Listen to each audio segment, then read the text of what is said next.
যারা দেখছেন এবং দেখবেন, আসসালামু আলাইকুম। আমি শুরুতেই এই অনুষ্ঠানের সঞ্চালক আপা আপনাকে ধন্যবাদ জানাচ্ছি আমাকে আমন্ত্রণ জানানোর জন্য, এবং আমার সহ আলোচক ভাই আছেন, ভাই আপনাকেও আসসালামু আলাইকুম। তো শুরুতেই আমি একটা কথা বলতে চাই, সেটা হলো আপনারা বিভিন্ন খেলাধুলায় দেখে থাকবেন যে বিশেষ করে যে সব খেলায় টাইম আউট নেওয়া যায়, মনে করেন বাস্কেটবল, সে ভলিবল কিংবা এরকম। তো অপোনেন্ট যখন খেলাতে জিতে যাচ্ছে, অথবা অপোনেন্ট সে একটা সুবিধাজনক অবস্থায় আছে, তার প্রোগ্রেস ভালো, আপনি আপনার অবস্থা, আপনি এই ফ্লোটা নষ্ট করতে চান, তো তখন সবসময় একটা টাইম আউট নেওয়া হয়।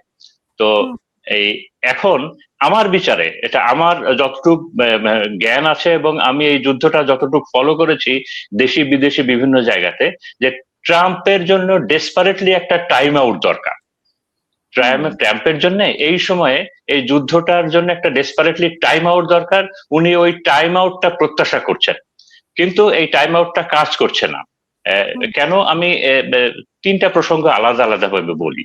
প্রথমত, কেন এই যে ট্রাম্প টাইম আউটটা চাচ্ছেন, যে বিষয়টাকে অনেকেই তার ট্রাম্পের পিছু হটা বলে, যে ট্রাম্প একটু পিছনে চলে আসছেন, একটু আহ, পিছু হটা ঘটলেন, এই হিসাবে আখ্যায়িত করছেন। কেন? এটার জন্য বিশেষজ্ঞরা ছয়টা কারণ বলছেন।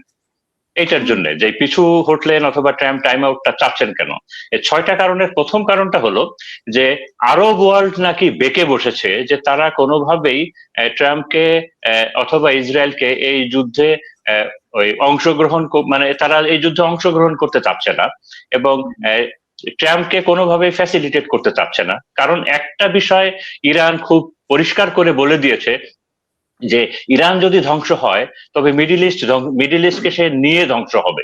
মিডিল ইস্টের সকল তেল ক্ষেত্র, সকল গ্যাস ক্ষেত্র, এই সব কিছু, মিডিল ইস্টের সকল বিজনেস সেন্টার, এই সব কিছু নিয়ে সে ধ্বংস হবে। মানে সে হুম, একা একা ধ্বংস হবে না। এবং হুম, এই this message is very loud and clear. এবং যে বিষয়টা আমেরিকা কোনোভাবেই একসেপ্ট করতে পারবে না, কারণ তাদের ইকোনমির যে পেট্রো ডলার, তার এটা এই ফ্লোটাই যায় মিডিল ইস্ট থেকে। তো হুম, এটা হলো প্রথম কারণ। দ্বিতীয় কারণটা হলো যে এত কিছুর পরেও আপনি হয়তো জানেন যে প্রায় 8,000 স্ট্রাইক হয়েছে। আজকে তো 24তম দিন। প্রায় 8,000-এর মতো স্ট্রাইক হয়েছে আপনার ইরানের উপরে। এত ইরানের অনেক কিছু ধ্বংস হয়েছে, অনেক কিছু ধ্বংস হয়েছে, অনেক শীর্ষ নেতা শহীদ হয়েছেন, প্রচুর মানুষ শহীদ হয়েছেন। এত কিছুর পরেও আহ, ইরানের যে সক্ষমতাটা এখনো রয়ে গেছে, এই বিষয়টাই খুব সারপ্রাইজিং তাদের কাছে, যে এত কিছুর পরেও ইরান এখনো এত সক্ষম আছে। তো যে কারণে আহ, ট্রাম্পের এই হিসাবটা মিলছে না। তো এই একটা বড় কারণ। হুম, এরপরের 3 নম্বর কারণটা হলো যে এ, এই যুদ্ধ তাহলে কি লং টার্ম চালিয়ে নিতে নিতে হবে, যেমন রাশিয়া ইউক্রেনের সাথে চালিয়ে নিচ্ছে। এখন ইউক্রেন আর ইরান তো এক না, কারণ এই ইরান যুদ্ধ চালিয়ে নেওয়া মানে হলো এই আমেরিকান ইকোনমি, ওয়ার্ল্ড ইকোনমি অথবা হরমুজ প্রণালী সবগুলো বন্ধ থাকা, যে বিষয়টাকে একসেপ্ট করা যাচ্ছে না। এবং ট্রাম্প তার ভেতরে এবং বাইরে প্রচন্ড রকমের প্রেসার ফিল করছেন এই বিষয়টা নিয়ে। কারণ হুম, আপনারা দেখছেন যে তার কোনো বন্ধু নাই। আমেরিকার ইতিহাসে এই প্রথম ট্রাম্প একটা যুদ্ধ করছেন, তার পাশে কোনো বন্ধু নাই ইসরায়েল ছাড়া। কেউ হুম, তার ডাকে সাড়া দিচ্ছে না। তো হুম, এটা হলো 3 নম্বর কারণ। 4 নম্বর কারণটা হলো, এটাও আমেরিকার ইতিহাসে প্রথম। আহ, এমনিতেই আপনার নেপোলিয়ন বোনাপার্টের একটা কথা আছে, যে নেপোলিয়ন বোনাপার্টের একটা কথা হলো যে একটা অজনপ্রিয় রাজা যখন একটা বিক্ষোভের আশা করে আহ, বিভিন্ন ব্যর্থতার জন্য তার দেশের জনগণের কাছে, সে তখন একটা যুদ্ধে জড়িয়ে পড়ে বিষয়টাকে বাইপাস করার জন্য। তো হুম, এখন আহ, চতুর্থ কারণ যেটা বলছিলাম, যে আমেরিকার হুম, যত প্রেসিডেন্ট যুদ্ধ করেছেন বিভিন্ন দেশের সাথে, সব সময় দেখা গেছে যে যুদ্ধকালীন সময়ে তার জনপ্রিয়তা অনেক বেড়েছে।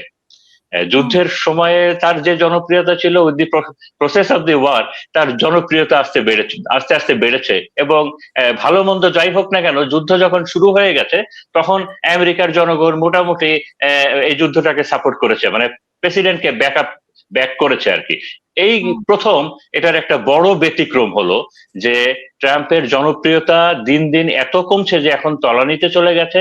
এবং আমেরিকার 2/3, 2/3 আমেরিকান মনে করে যে তাদেরকে ডিসিভ করা হয়েছে। এটা কোনোভাবেই আমেরিকার স্বার্থের যুদ্ধ না, এটা ইসরায়েলের স্বার্থের যুদ্ধ, যেটা আমেরিকার অর্থ এবং অন্য কিছু স্যাক্রিফাইস করে যেটা আমেরিকা করে দিচ্ছে। তো এই জনপ্রিয়তার ইস্যুটা একটা বড় ফ্যাক্টর হয়ে গেছে, এবং একই সাথে এই বিষয়টা মিড টার্ম ইলেকশনে চরমভাবে রিপাবলিকানরা ফেস করবে এটার, এবং আলটিমেট যে নেক্সট প্রেসিডেন্সিয়াল ইলেকশন সেটা তো আছেই। 5 নম্বর কারণটা হলো তেলের দাম।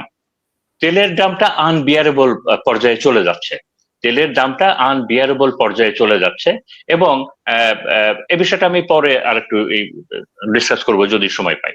এবং 6 নম্বর কারণটা খুব ইন্টারেস্টিং, বলে যে এই যে যুদ্ধটা যে চলমান আছে, এই চলমান যুদ্ধে এমনিতেই ওয়ার্ল্ড পলিটিক্স অথবা ওয়ার্ল্ড ইকোনমি অথবা গ্লোবাল পলিটিক্স আমরা যে নামেই ডাকি না কেন, আমেরিকার সব থেকে বড় শত্রু কে? আমেরিকা সব থেকে বড় শত্রু হলো চায়না এবং রাশিয়া।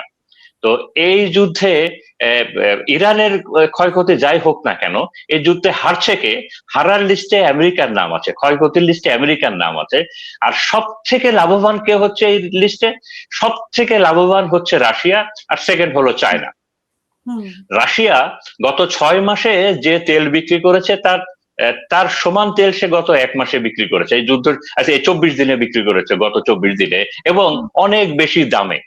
তো আলটিমেটলি ইরানের যাই হোক না কেন, আমেরিকার অনেক ক্ষতি হচ্ছে, এবং আমেরিকার সব থেকে বড় শত্রুটা, যে শত্রু, তাদের সব থেকে বড় লাভ হচ্ছে। এবং শুধু তাই না, আমরা অনেকে জানি যে আমেরিকার টোটাল ইকোনমির সাইজটা হলো রাফলি 20 থেকে 23 বিলিয়ন ডলার, এবং চায়নার ইকোনমির সাইজটা হলো রাফলি 17 থেকে 19 বিলিয়ন ডলার। তো সবাই বলছেন যে এই যুদ্ধের পরে আমেরিকার টোটাল ইকোনমি এবং চায়নার টোটাল ইকোনমি সমান হয়ে যাবে, এবং তারপরে আমেরিকার ডাউনফল শুরু হবে। তো এই এই যে 6টা কারণ বললাম, এই 6টা কারণই মেনলি, শুধু আমি না, আমি এই 6টা কারণে বিশ্বাস করি, অনেক থিঙ্কারই বলছেন যে এই 6টা কারণে ট্রাম্প একটা ব্রেক চাচ্ছেন, চলমান যুদ্ধের একটা ব্রেক চাচ্ছেন। তো এই ব্রেক চাচ্ছেন কারণ ট্রাম্প